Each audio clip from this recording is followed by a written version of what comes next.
ಅದೊಂದು ಯಾವುದೇ ಮೂಲಭೂತ ಸೌಕರ್ಯಗಳಿಲ್ಲದ ಪುಟ್ಟ ಹಳ್ಳಿ. ಅಲ್ಲಿಯ ಜನರು ಶಾಲೆಯ ಮುಖವನ್ನು ಕೂಡ ನೋಡಿರಲಿಲ್ಲ. ಪಕ್ಕದ ಊರಿನಲ್ಲಿ ಒಂದೋ ಎರಡೋ ಅಂಗಡಿಗಳಿದ್ವು ಅಷ್ಟೇ. ಅದೇ ಇವರ ಎಲ್ಲ ಬೇಡಿಕೆಯನ್ನ ಪೂರೈಸುವುದು. ಅದನ್ನ ಬಿಟ್ಟರೆ ಹಲವಾರು ಮೈಲಿಗಳಷ್ಟು ದೂರವೇ ಹೋಗ್ಬೇಕಿತ್ತು. ಆ ಪುಟ್ಟ ಹಳ್ಳಿಯ ತುದಿಯಲ್ಲಿ ಒಂದು ಗುಡಿಸಲು ಬಡತನವನ್ನ ಹೊಂದಿಕೊಂಡಂತೆ ಇತ್ತು. ಆ ಗುಡಿಸಲಿನಲ್ಲಿದ್ದುದು ಇಬ್ರೇ, ತಾಯಿ ತಿಮ್ಮಕ್ಕ ಮತ್ತು ಮಗ ಸೋಮು. ಚಿಕ್ಕ ವಯಸ್ಸಿನಲ್ಲೇ ಗಂಡನನ್ನ ಕಳೆದುಕೊಂಡಿದ್ದ ಆ ಹೆಣ್ಣು ಕಷ್ಟಪಟ್ಟು ಹಲವಾರು ಮನೆಗಳಲ್ಲಿ ಕೆಲಸ ಮಾಡಿ ಬಂದ ಅಲ್ಪ ಹಣದಿಂದ ತನ್ನ ಮಗನನ್ನ ಸಾಕಿದ್ದಳು. ಆಕೆಗೆ ಮಗನ ಮೇಲಿದ್ದುದು ಅಪಾರವಾದ ಪ್ರೀತಿ. ಇರದೆ ಹೇಗೆ, ಇರುವುದು ಅವನೊಬ್ಬನೇ ಆಕೆಯ ಜೀವನದಲ್ಲಿ. ಅದೆಷ್ಟೇ ದೊಡ್ಡ ಕಷ್ಟವಿದ್ದರೂ ಅದರ ನೆರಳು ಕೂಡ ಮಗನಿಗೆ ಸೋಕದಂತೆ ಕಾಪಾಡಿಕೊಂಡು ಬಂದಿದ್ದಳು ಆ ತಾಯಿ. ಮಗನು ಕೂಡ ಅದೇ ದಾರಿಯಲ್ಲಿ ನಡೆಯುತ್ತಿದ್ದ. ತಾಯಿಯನ್ನ ಜೋಪಾನ ಮಾಡುತ್ತಿದ್ದ, ತನ್ನ ಕಣ್ಣ ರೆಪ್ಪೆಯಂತೆ ಕಾಯುತ್ತಿದ್ದ. ವರ್ಷಗಳು ಕಳೆದು ದೊಡ್ಡವನಾದ ಮಗ ಈಗ ಬೇರೆ ಬೇರೆ ವಿಷಯಗಳಲ್ಲಿ ಆಸಕ್ತಿ ಬೆಳೆಯತೊಡಗಿತ್ತು. ತಾಯಿಯ ಮೇಲಿನ ಪ್ರೀತಿ ನಿಧಾನವಾಗಿ ಕಡಿಮೆಯಾಗಿತ್ತು. ಇದು ತಾಯಿಯ ಅರಿವಿಗೆ ಬಂದರೂ ಎಂದೋ ಒಮ್ಮೆ ಮಗ ಸರಿದಾರಿಗೆ ಬರುವನೆಂದು ಸುಮ್ಮನಾಗಿದ್ಲು. ಅದು ಆಗಷ್ಟೇ ಪಕ್ಕದ ಊರಿನ ಅಂಗಡಿಗೆ ಸಾರಾಯಿ ಪರಿಚಯವಾದ ಕಾಲ. ಸುತ್ತಮುತ್ತಲ ಹಳ್ಳಿಗಳಿಂದ ಯುವಕರು, ವೃದ್ಧರು, ವಯಸ್ಕರರು ಎಂಬ ಭೇದವಿಲ್ಲದೆ ಅದರತ್ತ ಆಕರ್ಷಿತರಾಗತೊಡಗಿದ್ರು. ಮನೆಯ ಮಹಿಳೆಯರು ಅದನ್ನ ವಿರೋಧಿಸಿದರೂ ಅವ್ಯಾವೂ ಇವರ ಕಿವಿಗೆ ತಲುಪುವ ಸ್ಥಿತಿಯಲ್ಲಿರಲಿಲ್ಲ. ಸಾರಾಯಿಯ ನಶೆ ಆ ಮಟ್ಟಿಗೆ ಎಲ್ಲರನ್ನ ತನ್ನತ್ತ ಸೆಳೆದಿತ್ತು. ಪರಿಚಯದವರಿಂದ ವಿಷಯ ತಿಳಿದುಕೊಂಡ ಸೋಮುಗೆ ಅದರ ರುಚಿಯನ್ನ ಒಮ್ಮೆಯಾದ್ರೂ ಪರೀಕ್ಷಿಸಬೇಕೆಂಬ ಆಸೆಯಾಗಿತ್ತು. ತಡ ಮಾಡದೆ ಅಂಗಡಿಯ ಕಡೆಗೆ ಓಡಿದ್ದ. ಅಲ್ಲಿಂದ ಶುರುವಾಗಿತ್ತು ಸೋಮುವಿನ ಕುಡಿತದ ಹುಚ್ಚು.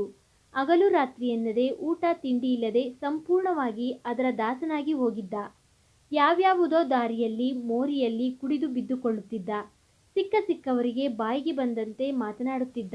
ತಿಮ್ಮಕ್ಕ ಅಷ್ಟು ವರ್ಷಗಳಿಂದ ಕಷ್ಟಪಟ್ಟು ಮಗನ ಭವಿಷ್ಯಕ್ಕೆಂದು ದುಡಿದ ಹಣವೆಲ್ಲವೂ ಮಗನ ಮೋಜಿಗಾಗಿ ಖಾಲಿಯಾಗುತ್ತಿತ್ತು. ಇದೆಲ್ಲವನ್ನ ನೋಡುತ್ತಿದ್ದ ತಾಯಿಯ ಹೃದಯ ಬಹಳ ನರಳಿತ್ತು.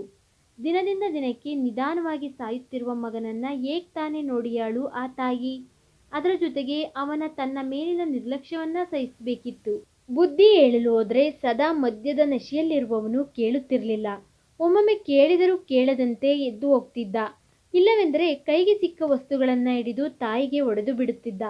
ಇಂತಹ ಸ್ವರ್ಗ ಸುಖವನ್ನ ಕೊಡುವ ಅಮೃತದಂತಿರುವ ಔಷಧಿಯನ್ನ ಬಿಡಲು ಹೇಳುವಳಲ್ಲ ಅಮ್ಮ ಎಂದು. ತಿಮ್ಮಕ್ಕ ಸೋತು ಹೋಗಿದ್ಲು. ತನ್ನ ಕೈಯಿಂದ ಮಗನನ್ನ ಉಳಿಸಿಕೊಳ್ಳಲು ಏನೂ ಮಾಡಲಾಗ್ತಿಲ್ವಲ್ಲ ಎಂದು.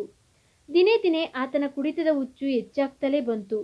ಮನೆಯಲ್ಲಿದ್ದ ಹಣವೆಲ್ಲ ಖಾಲಿಯಾದ ನಂತರ ಮನೆಯ ಪಾತ್ರೆಗಳನ್ನ ಮಾರಾಟ ಮಾಡಿ ಅದರಿಂದ ಬಂದ ಹಣದಿಂದ ಕುಡಿಯುವುದನ್ನ ಶುರು ಮಾಡಿದ.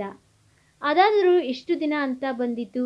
ಒಂದು ಪುಟ್ಟ ಗುಡಿಸಲಿನಲ್ಲಿ ಎಷ್ಟು ಪಾತ್ರೆಗಳಿರಲು ಸಾಧ್ಯ?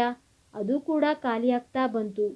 ಅದೊಂದು ದಿನ ಸಂಜೆಯ ಹೊತ್ತಿನಲ್ಲಿ ಮತ್ತೆ ಕುಡಿಯಲು ಹಣ ಬೇಕೆಂದು ತಾಯಿಯ ಬಳಿ ಕೇಳಿದ್ದ ಸೋಮು. ಆ ತಾಯಿಯು ತನ್ನ ಹತ್ರ ಹಣ ಇಲ್ಲವೆಂದು ನುಡಿದಿದ್ಲು. ಹಾಗಾದ್ರೆ ನಾನು ಪಾತ್ರೆಗಳನ್ನ ಮಾರುತ್ತೇನೆ ಎಂದು ಸಲೀಸಾಗಿ ಹೇಳಿ ಮನೆಯಲ್ಲಿ ಉಳಿದಿದ್ದ 2 ಪಾತ್ರೆಗಳನ್ನ ಹಿಡಿದು ಹೊರಟಿದ್ದ. ಮಗ, ಈಗ ಮನೆಯಲ್ಲಿ ಉಳಿದಿರುವುದು ಆ 2 ಪಾತ್ರೆ. ಅದನ್ನು ನೀನು ಮಾರಿದರೆ ನಾವು ತಿನ್ನುವುದು ಹೇಗೆ? ಬಿಟ್ಬಿಡು ಮಗ ಅದನ್ನ. ಕುಡಿಯುವುದು ಆರೋಗ್ಯಕ್ಕೆ ಒಳ್ಳೆಯದಲ್ಲ, ಪರಿಪರಿಯಾಗಿ ನುಡಿದಿದ್ಲು ತಾಯಿ.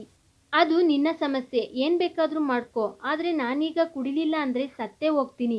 ನನ್ನ ಕೈಯಲ್ಲಿ ಅದನ್ನ ಬಿಟ್ಟಿರಲು ಸಾಧ್ಯವಿಲ್ಲ. ನಾನಿದನ್ನ ತಗೊಂಡೋಗ್ತೀನಿ. ಮಗನನ್ನ ಮುದ್ದಿಸಿ, ಗದರಿಸಿ, ಕಾಲಿಡದ ಅಂಗಲಾಚಿ, ರೋದಿಸಿ ಎಲ್ಲಾ ರೀತಿಯಲ್ಲೂ ಓಲೈಸಲು ಪ್ರಯತ್ನಿಸಿದಳು ತಿಮ್ಮಕ್ಕ. ಆದರೆ ಅವಳ ಯಾವ ಮಾತಿಗೂ ಜಗ್ಲಿಲ್ಲ ಮಗ ಸೋಮು. ಇನ್ನೂ ಆಗದೆಂಬಂತೆ ಒಂದೇಟು ಮಗನ ಕೆನ್ನೆಗೆ ಬಿದ್ದುವು. ಮೊದಲೇ ಕಂಠಪೂರ್ತಿ ಕುಡಿದು ಇನ್ನೊಂದು ಸುತ್ತು ಇಳಿಸಲು ಬಂದಿದ್ದನು ಸೋಮು. ತಾಯಿ ಹಣ ಕೊಡದೆ ಸತಾಯಿಸಿತ್ತು ಆತನಲ್ಲಿ ರೋಷ ಉಕ್ಕಿಸಿತು. ಈಗ ಅವನ ಕೆನ್ನೆಗೆ ಹೊಡೆದು ಆತನ ಪುರುಷ ಅಹಂಗೆ ಪೆಟ್ಟು ಕೊಟ್ಟಿದ್ದಳು ತಿಮ್ಮಕ್ಕ. ಇದನ್ನ ಸಹಿಸದ ಸೋಮು ಸಿಟ್ಟಿನಲ್ಲಿ ಆ ಕಡೆ ಈ ಕಡೆ ನೋಡಿದವನಿಗೆ ಮೂಲೆಯಲ್ಲಿ ಬಿದ್ದಿದ್ದ ಕೊಡಲಿ ಕಣ್ಣಿಗೆ ಕಂಡಿತು. ಓಡಿ ಹೋಗಿ ಅದನ್ನು ತಂದವನು ತನ್ನೆಲ್ಲ ಬಲವನ್ನ ಉಪಯೋಗಿಸಿ ತಾಯಿಗೆ ಅದರಿಂದ ಹೊಡೆಯತೊಡಗಿದ್ದ. ಏನಾಗುತ್ತಿದೆ ಇಲ್ಲಿ ಎಂದು ಅರಿವಾಗುವುದರೊಳಗೆ ತಿಮ್ಮಕ್ಕನಿಗೆ ಒಂದರ ಮೇಲೊಂದು ಹೊಡೆತಗಳು ಬೀಳತೊಡಗಿದ್ವು.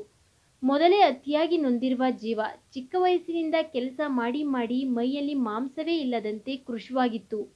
ಈಗ ಮಗನ ಬಲವಾದ ಹೊಡೆತಗಳನ್ನ ತಾಳಲಾರದೆ ದರಗುರುಳಿದ್ದಳು. ಕೆಲವೇ ಕ್ಷಣಗಳಲ್ಲಿ ಉಸಿರು ನಿಂತು ಹೋಗಿತ್ತು. ಆದರೆ ಸೋಮು ಮಾತ್ರ ಒಂದೇ ಸಮನೆ ಹೊಡೆಯುತ್ತಲೇ ಇದ್ದ. ಬಾಯಿಯಿಂದ ದುಡ್ಡು ಕೊಡಲ್ವಾ ನಂಗೆ? ನಾನು ಕುಡಿಯುವುದನ್ನ ತಪ್ಪಿಸ್ತೀಯಾ? ಹೀಗೇಗ್ ತಪ್ಪಿಸ್ತೀಯ ನೀನು? ಎಂಬ ಮಾತುಗಳು ಬರುತ್ತಲೇ ಇದ್ದವು. ತಾಯಿಯ ಜೀವ ಆಕೆಯ ದೇಹವನ್ನ ತೊರೆದು ಹೋಗಿ ಬಹಳ ಸಮಯವೇ ಕಳೆದಿದೆ ಎನ್ನುವುದೂ ಅರಿವಿರಲಿಲ್ಲ. ಸ್ವಲ್ಪ ಸಮಯದ ಬಳಿಕ ರೋಷವೆಲ್ಲ ಇಳಿದ ಮೇಲೆ ತನ್ನ ತಪ್ಪಿನ ಅರಿವಾಗಿತ್ತು ಹುಡುಗನಿಗೆ. ತಾಯಿಯ ರಕ್ತಸಿಕ್ತ ದೇಹದ ಪಕ್ಕ ಕುಳಿತು ರೋಧಿಸತೊಡಗಿದ್ದ.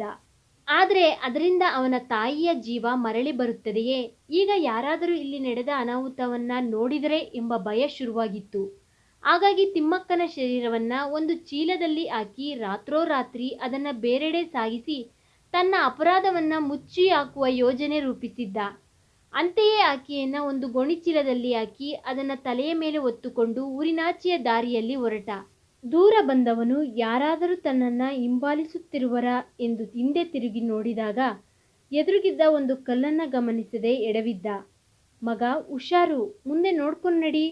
ಉಸಿರಿತ್ತು ಅದೆಲ್ಲಿಂದಲೂ ಬಂದ ತಿಮ್ಮಕ್ಕನ ದನಿ. ಪ್ರಪಂಚದಲ್ಲಿ ಕೆಟ್ಟ ಮಕ್ಕಳಿರಬಹುದು, ಆದರೆ ಕೆಟ್ಟ ತಾಯಿ ಇರಲು ಸಾಧ್ಯವಿಲ್ಲ. ಮಕ್ಕಳು ಆಕೆಗೆ ಅದೆಷ್ಟೇ ನೋವು ಕೊಟ್ಟರೂ ಅವರ ಒಂದು ಸಣ್ಣ ನೋವಿನ ದನಿ ಆಕೆಯ ಜೀವವನ್ನೇ ಹಿಂಡುತ್ತದೆ. ಮತ್ತೊಂದು ಕಥೆಯೊಂದಿಗೆ ಭೇಟಿಯಾಗೋಣ. ಧನ್ಯವಾದಗಳು.